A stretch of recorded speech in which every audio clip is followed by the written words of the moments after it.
Isabel Lynn stared at her reflection in the warped bathroom mirror, biting her lower lip in frustration as she tried to tame the unruly mass of black waves framing her face. A lone bobby pin slipped from her fingers, clattering into the sink. She sighed, pushing her hair behind her ears and giving her reflection a stern look. Today is the day, she whispered to herself. Don't mess it up. Her small one-bedroom apartment felt even smaller this morning, as if the walls themselves were holding their breath with her. The floor was cluttered with half-unzipped tote bags, muck-up boards, and a stack of printed portfolio sheets she had revised 5 times in the past 24 hours. She grabbed her laptop case, slung the portfolio under her arm, and glanced at the time, 8:47 a.m. Her meeting with Skyline Creative, largest marketing firm in the city, was at 9:30. If she nailed this presentation, she'd finally be able to leave the small,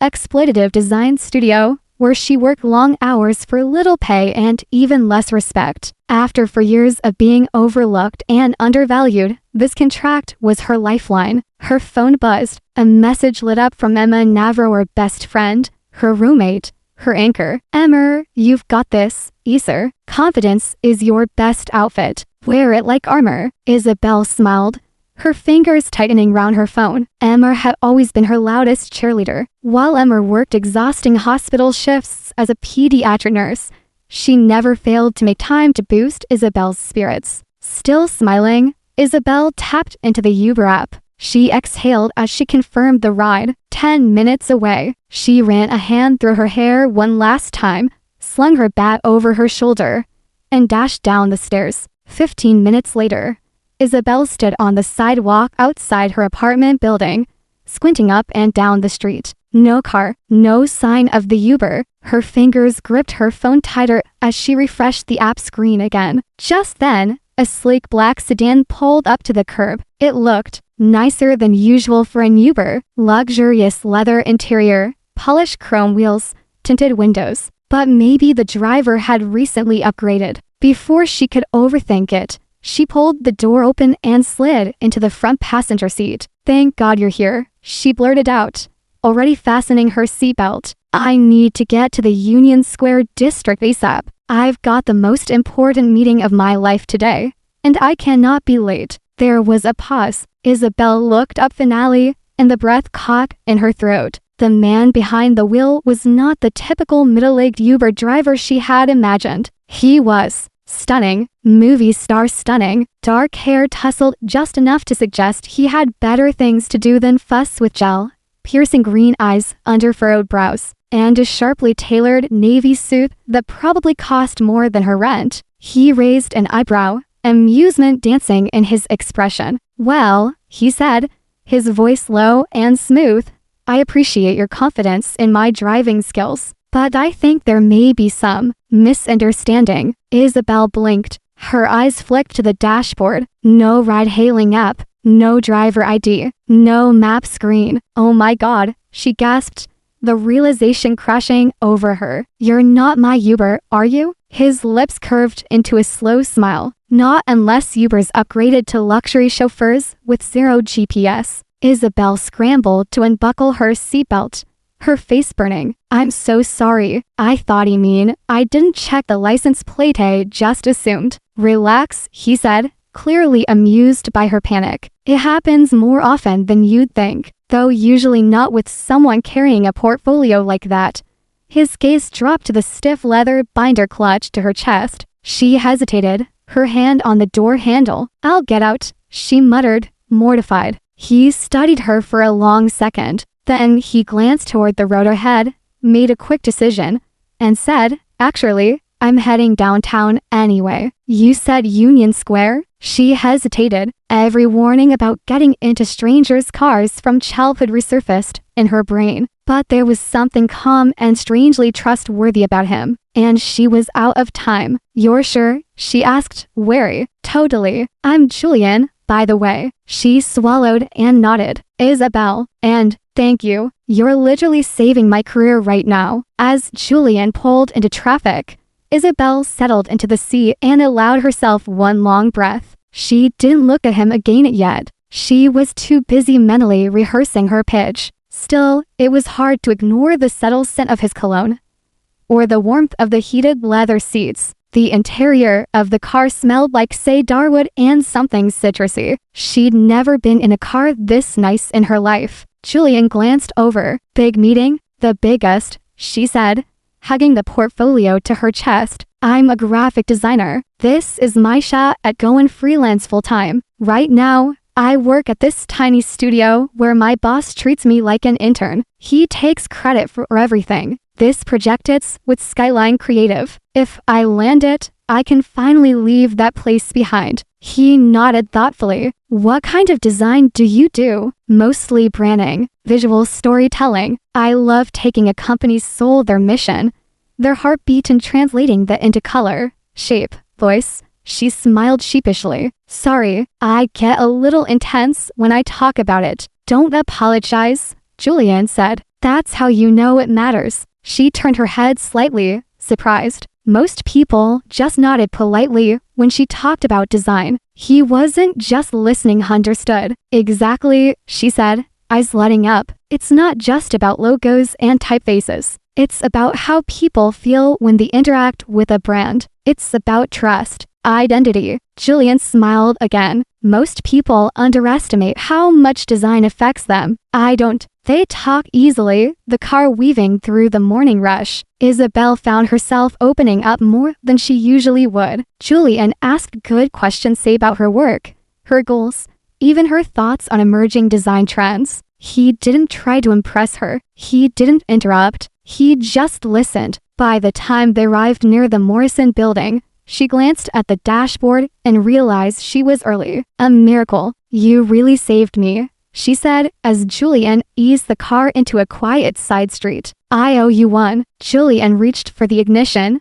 then paused. There's a great coffee shop round the corner, he said. Nothing fancy, just good beans. Want to grab one before your meeting? Isabel blinked. She should say no. She needed to prep, but something in his voice gentle, steady made her nod. Sure, I could use a caffeine boost. The coffee shop was tucked between two brick buildings, cozy and humming with warmth. Julian ordered for both of them, confidently handing her a caramel macchiato before she even had time to ask. She took a sip, and to her surprise, it was perfect. How did you know I like this? She asked. Lucky guess, he said, but there was a twinkle in his eyes. They found a seat by the window. Isabel's nerves began to loosen. So, she asked, curiosity finally overtaking her. What do you do? Julian hesitated. Just a beat. I work in tech, he said at last. She tilted her head. Like, programming? Something like that. He didn't elaborate, and she didn't press. Instead, the conversation flowed about family, about the pressure of choosing passion over practicality. She told him about her parents' disappointment, their quiet confusion over her career choice. Julian nodded knowingly. Sometimes, he said softly, the people who love us the most are the ones who understand us the least. She stared at him. He got it. He actually got it. When she finally stood to leave, heart pounding with adrenaline for the pitch ahead, she turned to him. Thank you, she said. I'm not sure how today would have gone without you. Julian smiled as he held the coffee shop door open for her. I think you're going to do great.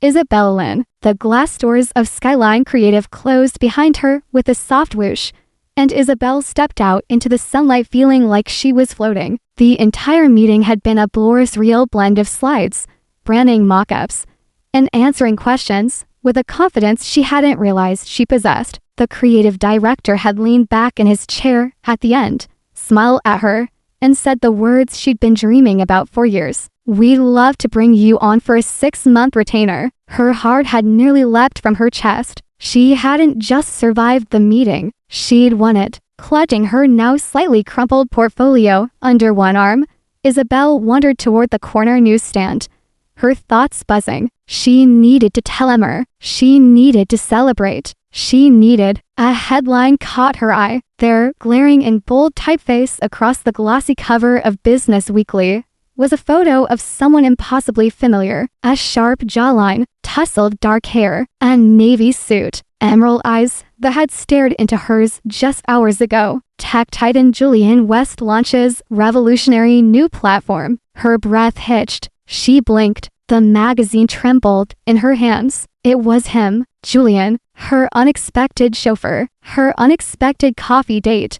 the stranger she had poured her heart out to just that morning. He wasn't just anyone in tech. He was Julian West, founder and CEO of West Tech Innovations, one of the fastest growing companies in Silicon Valley. Estimated net worth $2.4 billion. Isabel's mouth went dry. Her phone buzzed. Unknown number.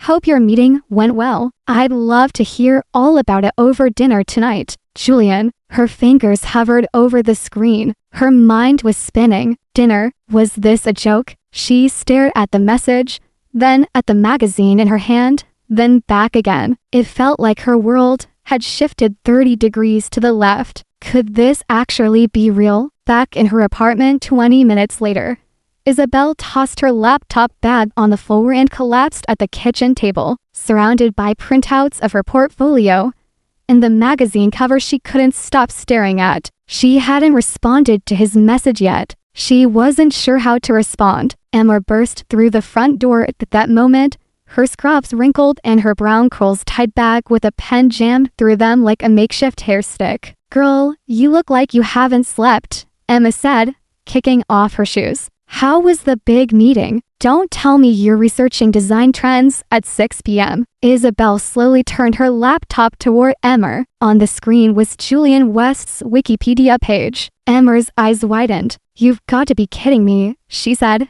stepping closer. "I'm not," Isabel said faintly. "It's him, the guy who gave me a ride, bought me coffee. He's that Julian West." Emma gawked at the screen. "Holy Isabel, he's like Forbes cover, tech billionaire, private jet, date a supermodel for a month kind of guy." "I know." Emma looked from the screen to her friend. "And he asked you to dinner?" Isabel nodded mutely. Emma let out a low whistle, sitting down across from her. "Okay, let's think about this. Did he know who you were when he picked you up?" "I don't think so. I mean, I didn't even recognize him until I saw that magazine." "Sir, this is dangerous territory," Emma said softly. "Guys like that, they don't live in our world. What happens when he gets bored of pretending to?" Isabel rubbed her temples. "I don't know. I thought he was someone different. And maybe he is. Or maybe I was just another random distraction." Her phone buzzed again. This time, it was a call. "Julian." She swallowed hard and answered. "Hello, Isabel." His voice was warm, unmistakable. "I hope I'm not calling too late." "No, not at all," she managed. "I just wanted to make sure your meeting went okay. You seemed really nervous this morning." "It went incredibly," she admitted. "I got the contract." "That's amazing." He sounded genuinely thrilled. "I knew you would." There was a pause. "My dinner invitation might have been to forward," Julian added.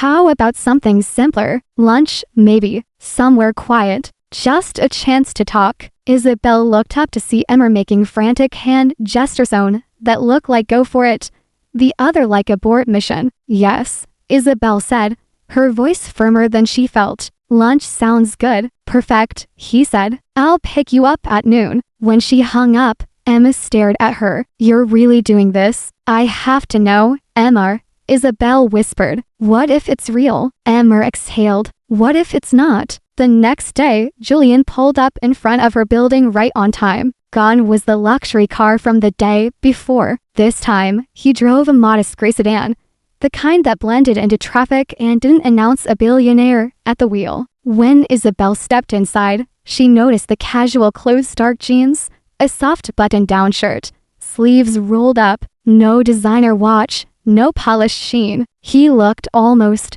normal. "I figured we'd try a place where we can actually hear each other talk," he said, pulling away from the curb. They drove to a small family-owned restaurant nestled between a laundromat and a florist, the kind of spot locals knew by name. The sign above the door read Lantern Garden, and the interior smelled of ginger and sesame oil. "This is one of my favorite places," Isabel said as they were seated. "I've been coming here every Friday night for 2 years. It's a tradition." And Emma. Julian looked round with interest. I can see why. An older woman bustled over to their table, her face lighting up. Isabel, dear, you're early this week. Hi, Mrs. Leo, I brought a friend. Julian stood and offered his hand. Julian, it's a pleasure. Mrs. Leo's eyes sparkled. Any friend of Isabel's is family here. She's a good girl, works hard, always tips well, even when she doesn't have much. Julian watched the interaction with something like reverence. He was seeing another version of Isabelethi's community version, the one who was rooted, who belonged. It was nothing like the sleek, distant world he lived in. As they ate, the conversation flowed like it had the day before. Julian shared stories of his first failed app, the months he'd slept in his office, his complicated relationship with his father, who had expected him to become a lawyer. So you rebelled by becoming a tech billionaire, Isabel teased. He laughed. When you say it like that, I sound ridiculously privileged. It still took courage, she said, to go your own way. After lunch, they walked through the park nearby, the air fresh and sweet with spring. I have a confession, Julian said as they reached a bench near the water. I Googled you last night. Isabel froze. I found your portfolio, he said. Your work is stunning. That rebrand you did for the animal shelter? Better than anything I've seen from agencies charging six figures. She blinked. You really looked at my work, every piece. You have a gift, Isabel. Her cheeks flushed with pride. Just as she started to believe in the possibility of something real between them, Julian's phone buzzed loud. Persistent. He frowned and answered it. Yeah, Nora. What's going on? His voice changed instantly deeper. Clipped. Tell the board I'll be on the call in 10. No, we're not moving the acquisition meeting again. Isabel sat back on the bench, listening to the sigh of Julian she hadn't seen. The CEO voice, the tycoon tone. He hung up and sighed. I'm sorry, it never really stops. What's it like, she asked, running a company like that? He was quiet. Honestly, lonely. Everyone wants something. Every connection is a transaction. You start to wonder, would anyone stay if the money disappeared? She reached over and took his hand. Some people would. He looked at their handshakes, paint-stained and small. His precise and expensive. Two different worlds. But in that moment, he didn't let go. Over the following weeks, Julian West became more than a mysterious tech mogul in a tailored suit. He became someone Isabel looked forward to hearing from every morning. Someone who made time in his high-stakes schedule just to sit with her over coffee, talk about life, or ask what colors she was experimenting with in her latest branding project. They didn't always meet in grand places. In fact, Julian seemed to avoid anything flashy when he was with her. He'd show up with takeout boxes from noodle shops tucked into alleys, or suggest long walks through the botanical garden, where he would ask her thoughts on everything from street art to economic disparity. But even as their quiet moments grew deeper, reality began to push through like cracks in a fragile glass bubble. It started with whispers at Isabel's studio. One morning, her coworker Jared leaned across the partition and raised an eyebrow. So, he said, drawing out the word, who was the guy in the black car that dropped you off yesterday? He looked familiar. Isabel's fingers froze over her keyboard. Just a friend, she replied too quickly. Aha, Jared smirked. Friend with a Maybach. Later that day, her bossmer, Peter encountered her in the hallway with uncharacteristic friendliness. I've been thinking, he said, his voice oozing false charm. Maybe we should loop your friend into our next pitch. I hear he's quite the visionary. Connections like that could really elevate our agency. That night, Isabel vented to Emmer over microwaved pad thai. This is exactly what I was afraid of, she muttered, picking at her noodles. Everyone's treating me like I'm a walking business opportunity now. Emmer sipped her tea, watching her best friend carefully. Maybe because you are different. Isabel looked up. What's that supposed to mean? Emmer gestured at her. Look at yourself. You're wearing a dress that probably costs more than your rent. It's not like I asked for it, Isabel said, defensive. I spilled coffee on myself during a lunch with Julian and her replaced it. That's all. And the earrings? He said they reminded him of the color palette I used on my nonprofit project. They were a gift. Emma gave her a long look. You're not wrong for accepting those things. But be honest with yourself, Easer. This isn't just a coffee fling anymore. His world is starting to pull you in. Before Isabel could respond,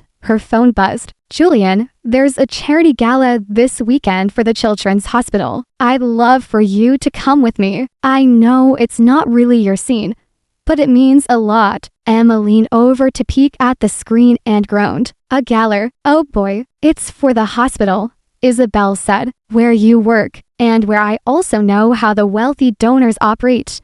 Emma countered. They smiled politely and judged behind champagne flutes. Are you sure you want to do this? I don't know, Isabel whispered, but I think I have to. The next day, a box arrived at their apartment. Inside was a midnight blue gown, sleek and flowing like starlight. It hugged Isabel's waist and fell just right round her ankles. She stared at it for a long moment, unsure whether to be touched or overwhelmed. When Julian picked her up that evening, his eyes widened as she stepped into the hallway. You're beautiful, he said softly, his voice dropping a note lower. She tried to smile. You don't look so bad yourself. They arrived at the gala, held at the lavish rooftop ballroom of the Lancaster Hotel. As they stepped inside, Isabel's senses were assaulted by glittering chandeliers, live string quartets, and the subtle clink of crystal glasses. Waiters in white gloves weaved between gowns and tuxedos,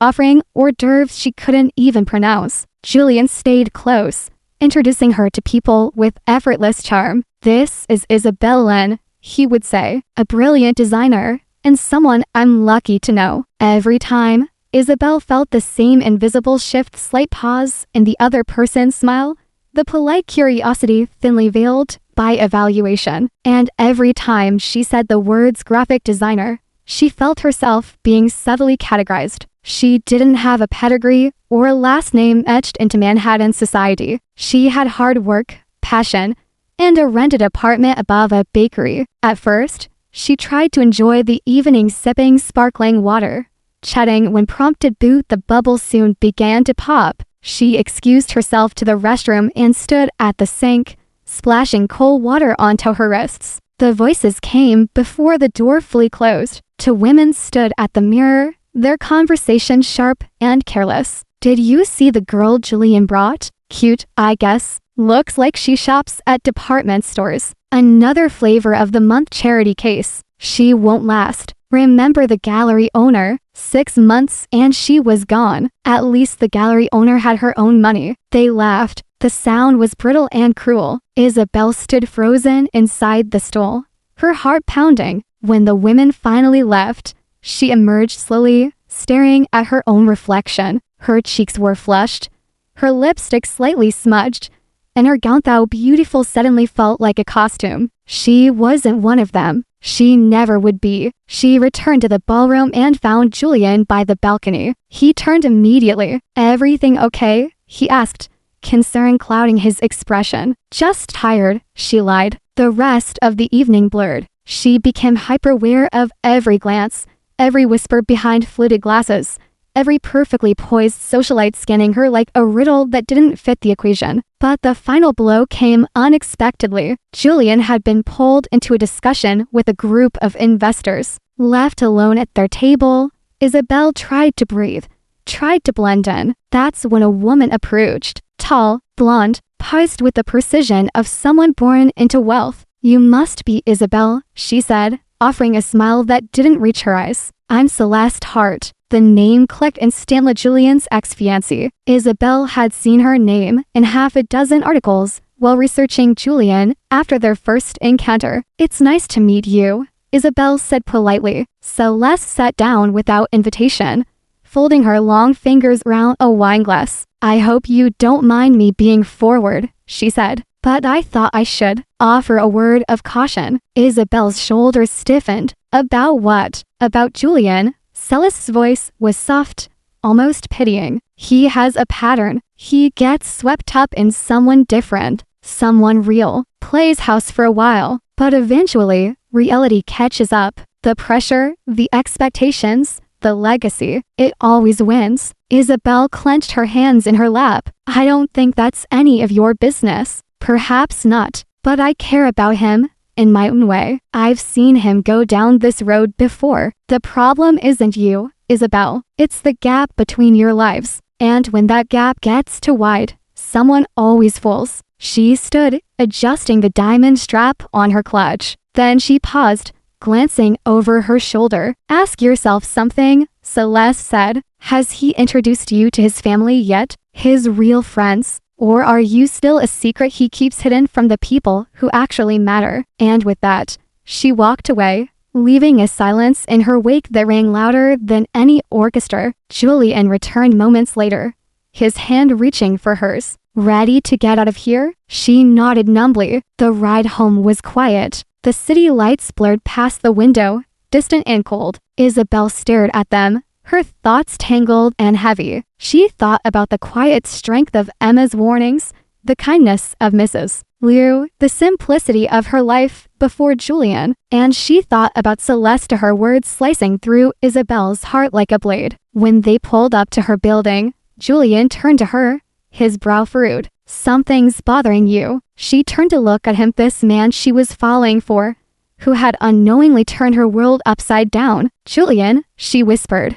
What are we doing? He blinked. What do you mean? I mean, where does this go? She asked. Tonight made me realize just how different we are. I heard people talking about me like I was your latest pet project. Your ex practically called me a phase. His jaw tightened. Celeste said something to you? Was she wrong? Isabel asked. Are you going to introduce me to your family? To your world? Or am I just the girl you visit when you want to pretend to be normal? The silence between them grew, and in that silence, she found her answer. I should go, she said softly, reaching for the door handle. Isabel, wait. But she was already stepping out. This time, he didn't follow. She climbed the steps to her apartment, her heels clicking against concrete. Emma opened the door before she could even knock. Without a word, Isabel fell into her friend's arms, tears slipping silently down her cheeks. And in the warmth of that hug, she realized something heartbreaking. Sometimes, even the most beautiful love stories couldn't survive the weight of two different worlds. 3 weeks passed, not a single word from Julian, no calls, no texts, no sightings outside her building. The silence was deafening. Isabel tried to bury herself in work. Her successful presentation at Skyline Creative had led to 2 new freelance contracts. For the first time in her career, she felt financial stability flickering on the horizon. Her inbox was full, her phone rang with project briefs, and her calendar was a blur of client meetings and deadlines. But none of it filled the quiet ache she carried like a shadow. The ache of absence, of unfinished sentences, of memories that looped on repeat. The way Julian had listened when she talked about design, the way his fingers brushed hers without hesitation, the way he looked at her like she was a mystery worth solving. She tried to convince herself that walking away had been the right choice. And yet every morning, she checked her phone first thing. Every evening, she stared at her reflection and wondered if she'd made the biggest mistake of her life. Year barely dodged one. Emma watched all of it with quiet concern. You're still in love with him, she said one evening as they sat on the fire escape, eating leftover Chinese food from cartons. No, I'm not, Isabel replied instantly. Emma just raised an eyebrow. Isabel groaned. Okay, fine. Maybe I miss him a little, but that doesn't mean I was wrong. Maybe not, Emma agreed. But maybe walking away without giving him a chance to fight for you was. Isabel didn't answer. She just stared at the night sky, at the city lights blinking far below. That was when her phone rang. A number she didn't recognize lit up the screen. She hesitated before answering. Hello, Isabellin, a male voice asked. Professional, calm, unfamiliar. Yes, who's this? This is Noah Blake. I'm Julian's business partner and his best friend. I'm calling because, frankly, he's an idiot. But he's also been my friend for 15 years, and I've never seen him like this. Isabel's heart lurched. I don't think I should be talking to you. Please, Noah said. Just hear me out. Julian hasn't told you everything, especially not about his family. There was a pause. What do you mean? His father had a heart attack 2 nights ago. Julian's been at the hospital ever since. He asked me to call you because, well, pride's never been his strong suit when it comes to people he cares about. Isabel's breath caught. Is he stable now? But it was bad, and Julian needs you, Isabel, more than he's ever needed anyone. Isabel didn't say a word, but an hour later, she was in a cab, headed toward the private hospital on the east side of the city. The waiting room for the cardiac ICU was bathed in a sterile sort of light to bright, to cold. At 3 in the morning, the only sounds were the quiet hum of vending machines and the distant shuffle of nurses. Julian sat in the corner. He looked nothing like the man she'd last seen in a tuxedo and tailored shoes. His suit jacket was rumpled, his shirt wrinkled and untucked. His usually perfect was a mess, his face unshaven, his shoulders slumped as if he were carrying more than grief. Exhaustion clung to him like a second skin. When he looked up and saw her, his eyes filled with something raw. You came, he said softly. I spoke to know her, Isabel replied, walking toward him. He stood, but didn't reach for her. Instead, he simply looked at her as if trying to memorize the shape of her, unsure whether she was real. How's your dad? She asked. Stable now, but for a while, it was he stopped, voice cracking. I didn't know if he'd make it. She nodded, lowering herself into the chair beside him. I'm sorry. Julian rubbed his eyes. I owe you an apology about everything. The Galler, Celeste, the way I kept you away from my life. He glanced at her. I was scared, Isabel. Of what? Of letting someone see the whole picture. My world, me real world is in coffee shops and quiet parks. It's pressure and people with opinions and expectations. It's ugly sometimes, and I thought that if you saw all of it, you'd run. She held his gaze. I didn't run because I saw your world, Julian. I ran because I didn't think I belonged in it. Julian turned toward her fully. You belong anywhere you choose to be. That was never the problem. Before she could respond, a doctor appeared at the door. Mr. West. Julian stood immediately. Yes, your father's awake. He's asking for you. Julian blinked, stunned. He's awake. The doctor nodded with a small smile. He's doing better. Still tired, but lucid. Julian turned to Isabel, eyes flickering with uncertainty. Would you come with me? I'd like him to meet you. Julian's father, Richard West,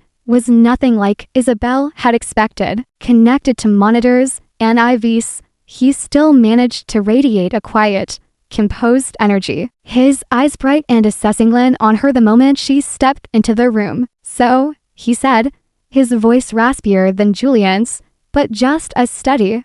This is the graphic designer my son won't shut up about. Isabel blinked in surprise. He told you about me? I hear everything when it comes to Julian, Richard said with a faint smile. He's been different lately, quieter. I suspected something or someone was behind that shift. Julian stood near the foot of the bed, looking oddly young for a man who had built an empire. He's lucky, Richard added, looking at Isabel. And smart. Don't let him mess this up. Julian's laugh was soft and weary. Thanks, Dad. For the next hour, Isabel stayed by Julian's side as they talked softly in the dim hospital light. And slowly, she realized something she hadn't dared hope for. This wasn't about entering Julian's world anymore. It was about building something new. Together, over the next few days, the sterile gray walls of the hospital became strangely familiar. Isabel returned every morning and often stayed past sunset, bringing Julian fresh coffee or just sitting with him in quiet solidarity as they monitored Richard West's slow but steady recovery. Julian's presence transformed in those days. He wasn't the billionaire CEO who could silence a boardroom with a single word. He wasn't the man on magazine covers, the one whose name opened doors across the globe. He was simply a son, a worried, exhausted, deeply human son, hovering at his father's bedside and watching every breath as if it were a miracle. And Isabel, despite her hesitations, found herself drawn closer knit just to Julian. but to the family he had once kept at arm's length. She met Richard again properly over breakfast on the third morning. He was sitting up straighter, color returning to his face, a newspaper in one hand and heart monitor still humming steadily beside him. "Ah," he said when she entered the room. "Isabel, come in. I was hoping you'd show up before the hospital's excuse for eggs got cold." Julian looked up from his chair, the faintest smile tugging at the corner of his lips. "He's been requesting you more than the nurses. I'm beginning to think she's better for my blood pressure than any of these medications," Richard said dryly. "Over scrambled eggs and a shared cup of coffee."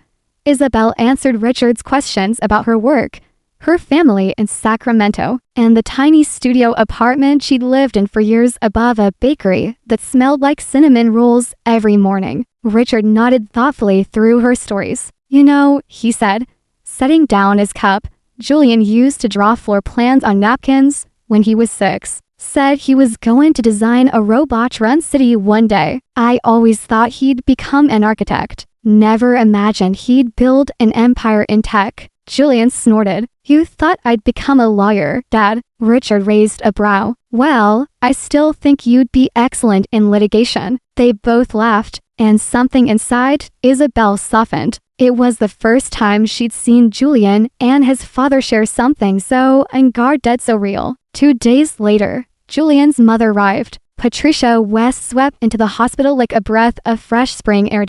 Graceful, impeccably dressed in a navy coat and pearl earrings. Yet the moment she saw Julian, she dropped her purse and wrapped her arms around him like he was still her little boy. "I came as soon as I heard," she murmured, pulling back to look into his face. "You should have called me sooner." Julian hesitated. "I didn't want to worry you. You were in Florence." Patricia turned to Isabel then, her gaze warm and curious. "And this must be Isabel." Isabel stood, nerves fluttering. "It's nice to meet you, Mrs. West." Patricia took her hands gently. "Please, it's Patricia. I've heard so much about you." "You have?" Isabel asked, surprised. Patricia smiled, her eyes twinkling. "My son doesn't talk much about anyone unless they matter." That afternoon, while Julian stepped out to take a call from the board, Patricia invited Isabel to sit with her in the hospital cafeteria. "I was beginning to think Julian would never find someone who sees past his company logo," Patricia said, sipping her tea. "I wasn't even sure who he was when I met him," Isabel admitted. "Exactly," Patricia said with approval. "That's what makes you different. You saw Julian, not Westek, and he needs that more than he knows." They sat in comfortable silence for a while before Patricia added, "You've been here every day, supporting him. That's more than some people in his life ever have." There was no need to name names. They both knew exactly who she meant. It was on Richard's 4th day of recovery that the past came calling. Julian was returning from a quick trip to the coffee shop when Isabel saw her. Celeste Hart, flawless in an ivory trench coat, arms full of white roses, and trailed by an assistant who carried a cooler bag that probably cost more than Isabel's entire wardrobe. She walked straight up to Julian and hugged him tightly. "I came as soon as I heard," Celeste said, her voice velvet smooth. "I know how close you and your father are." Julian tensed, pulling back slightly. "He's doing better. Thank you for the flowers. I also brought meals from the Meridian chef. I figured your family would appreciate something a little more edible than hospital food." "That's thoughtful but unnecessary," Julian said, his voice measured. That was when Celeste's gaze shifted and finally noticed Isabel standing just a few feet away. "Oh," she said, "you're still here." Isabel straightened. Every day since he was admitted, Julian stepped closer to her, his voice quiet but unmistakably firm. "Isabel belongs here." Celeste's perfect smile wavered. "Does she?" "Julian, let's be realistic. Your father nearly died. This is a time for family, for people who actually understand what you're going through." Before Isabel could respond, a new voice interrupted. Celeste, Patricia West appeared beside them,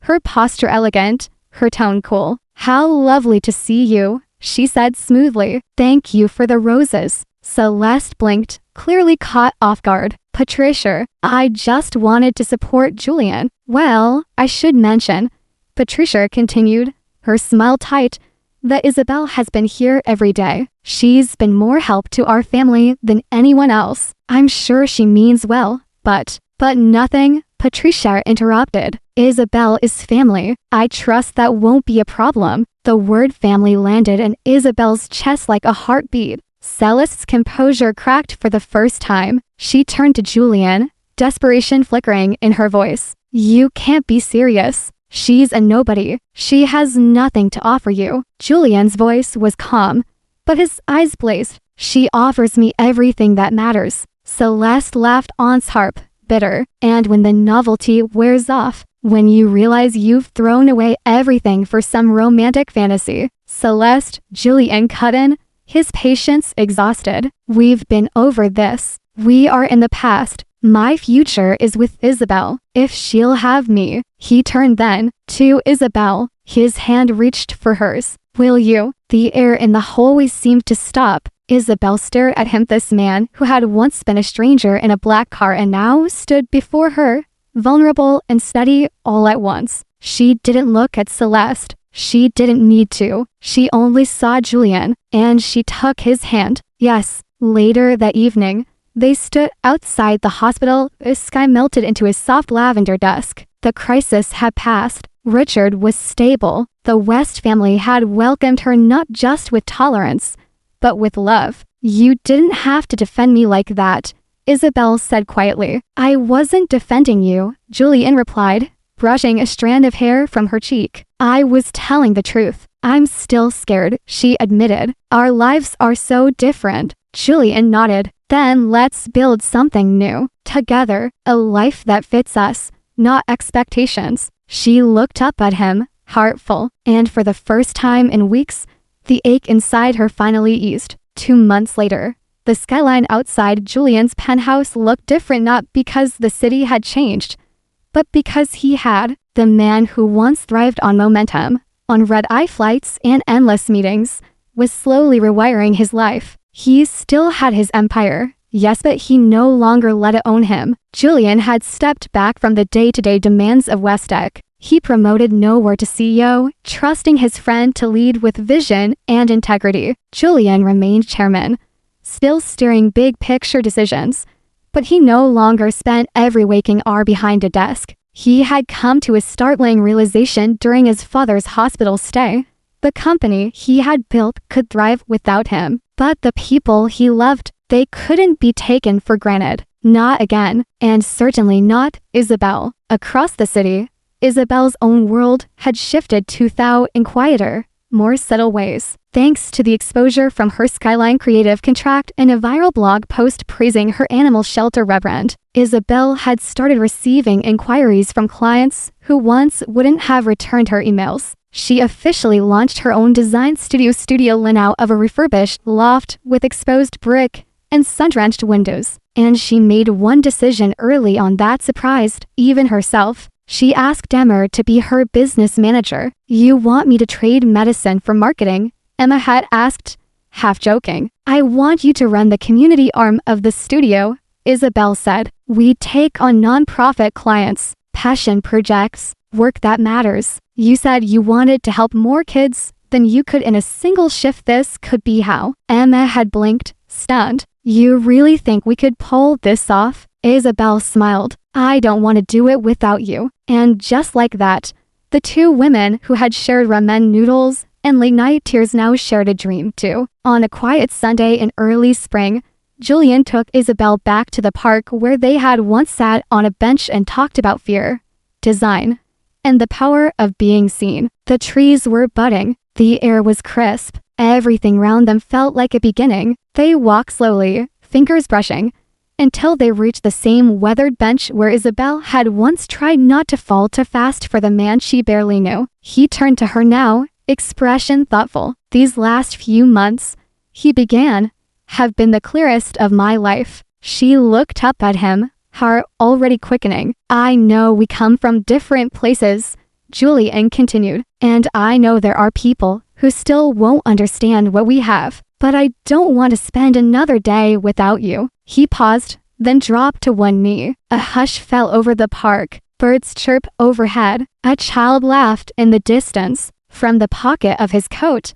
Julian produced a small velvet box. Inside, nestled in satin, was a ring simple, elegant, with a single sapphire flanked by tiny diamonds. "I'm not asking you to change," he said. "I'm not asking you to step into my world. I'm asking if we can build a new one together." He opened the box. "Isabelle Lynn," he said, his voice steady despite the emotion behind it. "Will you marry me?" Tears blurred her vision. She nodded, smiling through them. "Yes," she whispered. Then louder, "Yes." He slipped the ring onto her finger as if he'd known its size all along. And when he stood to kiss her, everything else of money, the expectations, the noise melted away. All that remained was love. The wedding, 6 months later.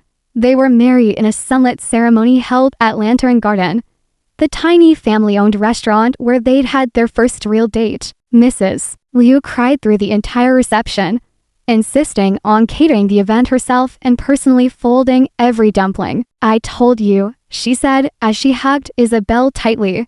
"He's the keeper." Emmer stood beside Isabelle as her maid of honor, wearing a simple slate blue gown and carrying a bouquet of wild flowers. She cried too, but only after her speech, which ended with, "To the girl who thought she got into the wrong car, turns out it was the best decision of her life." Richard West, now fully recovered, walked Isabelle down the aisle with a proud smile and steady stride, as her own father watched cheerfully from the front row. Flown in from Sacramento for the occasion, he'd finally come around not just to Isabelle's marriage, but to her career, her independence, and her quiet strength. Patricia, who had helped plan every detail with the precision of an event coordinator, toasted them both at dinner. "I always hoped Julian would fall for someone with grit," she said, raising her glass. "But I never imagined he'd be lucky enough to find someone with grace, too." The guest list was intimate. Real friends, not business partners. Family, not press. No celebrities. No photographers. Just love. That night, as they swayed on the small dance floor to a soft jazz melody, Julian leaned down and whispered, "Any regrets?" Isabelle looked up at him, her husband, and smiled. "Only one," she said. "Oh, I wish I'd gotten into the wrong car sooner." 2 years later, Isabelle Westhouse, she still often instinctively introduced herself as Isabelle Lynn, sat in the bright sun-drenched corner of her design studio, sipping peppermint tea and reviewing the final touches on a rebranding campaign for a network of children's hospitals. Her studio had doubled in size since she'd launched it. Now, high ceilings, an exposed brick gave the space an airy charm, and the desks were always filled with sketchpads, color swatches, and the low hum of creativity. But more than anything, it was a studio with purpose. She didn't take just any client. Not anymore. Isabelle chose projects based on their impact, their story. Medical nonprofits, literacy campaigns, youth mental health initiatives. These were the clients she poured her soul into. Her success had bought her the freedom to choose meaning over money, vision over vanity. That, and the support of someone who had become more than a partner, Simeon, who had chosen to build a world with her. The door to her office creaked open. Julian stepped in, holding two coffees. His jeans were splattered with blue-gray paint, and his sleeves were rolled up to his elbows. "Extra foam. Just how you like it," he said, setting the cup in front of her and kissing the top of her head. She looked up, eyebrows raised. "Did you get in a fight with a wall?" He glanced down at his paint-stained clothes and grinned. "Community center walls. They won." Isabelle laughed. "How's the mural coming?" "We've got outlines of the tree done," he said, settling into the armchair across from her. "The kids start painting the leaves next week. 1 leaf for every person who helped build the center." She softened. That community center, funded by the West Foundation and managed by Anie as its director of outreach, stood just a few blocks from Isabelle's old apartment, the very place where she used to worry about rent, about dreams too big and pockets too small. Now, that place was filled with after-school programs, parenting workshops, and free tutoring for under-resourced neighborhoods, a beacon of the life they'd built together. "How's the hospital project coming along?" Julian asked, glancing at the sketch on her screen. "Great," Isabel said. "Emma thinks the new logo helps make the hospital feel more welcoming to younger families. Something soft, warm, not clinical." Julian nodded. "She's good at reading people. She's good at running this place," Isabel said with a smile. "Turns out managing millionaires with oversized egos is her true calling. She certainly doesn't hold back when lecturing me about sustainable wealth distribution." "She keeps you honest," Isabel teased. "She keeps me from becoming a recluse with too many zeros," Julian replied, grinning. They shared a look, the kind of look that held memory, growth, love. Julian's hair was longer now, less styled, more lived in. He still wore his favorite watch, but these days, it shared space with a friendship bracelet a child from the community center had tied onto his wrist with neon pink string. He'd changed. They both had, not into different people but into fuller, softer versions of themselves. "I have news," Julian said, his voice laced with mischief. Isabel raised an eyebrow. "Good news or Julian news?" He smirked. "Depends on your perspective." Celeste got engaged. Isabel blinked. "To whom?" "A hedge fund manager from New York. Old money, likes cigars, and uses the phrase wealth trajectory unironically. Sounds like a match made in boardroom heaven." Julian leaned forward, resting his forearms on his knees. "Are you okay with that?" Isabel tilted her head. "Why wouldn't I be?" "Because there was a time when the whole world almost convinced you that you didn't belong." She smiled. "But I do belong. I just didn't know it yet." He reached for her hand, fingers intertwining. "She deserves someone who wants what she wants," Isabel added. "And I found someone who wanted something real with me." Julian squeezed her hand gently. "Speaking of real," he trailed off, his eyes dropping to the edge of her desk where a small wrapped box rested. "What's that?" he asked. Isabel nudged it toward him. "Open it." He unwrapped it carefully, peeling back the paper to reveal a tiny pair of ivory baby shoe soft, and whereupon, barely the size of his palm, he stared at them, unblinking. Then his expression shifted first to confusion, then to realization, and finally to a joy so overwhelming it stole his words. "Really?" he whispered. "Really?" Isabel said, her eyes glimmering. Julian stood slowly and walked around the desk, kneeling beside her chair and wrapping his arms around her waist. "A little West," he murmured. "A tiny human who'll think it's perfectly normal to fall in love by getting into the wrong car." She laughed, blinking back tears. "They'll grow up surrounded by murals and coffee shops and design drafts and community centers and late-night dumpling runs and bedtime stories about brave girls and soft-hearted billionaires." Julian kissed her then soft and slow, like a promise. "I love you, Isabel West. I love you too," she whispered. "Even if you are still a little too rich for your own good." They laughed together, tangled in each other's arms, surrounded by the life they had fought for. And Isabel thought, not for the first time, that the wrong car had taken her exactly where she was meant to be.